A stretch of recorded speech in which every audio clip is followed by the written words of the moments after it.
Hi. As you're doing these mock videos in class, they can be challenging and there's a lot of expectation. And so I understand that this is challenging. I tried to give you a couple of tips along the way. And so this is about how to give a gentle challenge. So often in the video, I see students right away, someone comes in, for instance, and says, I'm drinking too much. And then right away, the student goes into, well, how can we get you to stop drinking? So I want to just encourage you how to get there in a way that helps the client decide what they're going to be challenged on. So if someone comes in and says, I'm drinking too much, you can say, oh, tell me more. We want to know, again, onset, frequency, duration, intensity. You can look back at my other videos on that. But we also want to know, how do you feel about your drinking? What would you like to see happen? And if someone says, I've been drinking every other day and I'd like to drink less, well, what would be an amount that you'd feel comfortable with?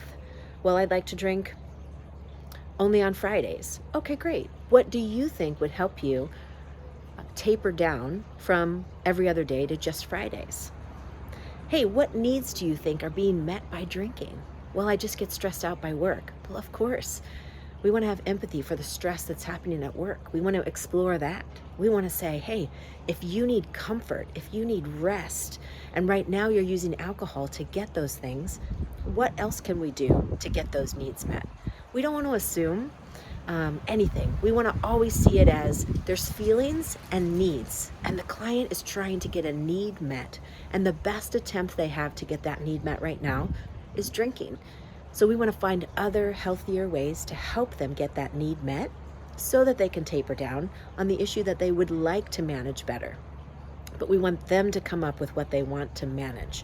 And so when they say, I would like to manage my drinking better, you tell me how you would like to do that. If you want to do that on Fridays only, what could you do instead to get the need met of comfort and rest? Come up with ideas together. Do you like to exercise? Do you have a hobby? So we come up with other ideas to replace the drinking with, so that then they have something they can practice instead. It's not just stop doing it. It's, I can see why you might be drinking. Let's find other ways to get that need met. And we want to challenge them to do what their ideas are. So if his idea or her idea is to only drink on Fridays, then we want to challenge them to follow through on that and have empathy along the way, curiosity along the way. But number one, we're not fixing them. We're challenging them to do what they're already telling us they want to do.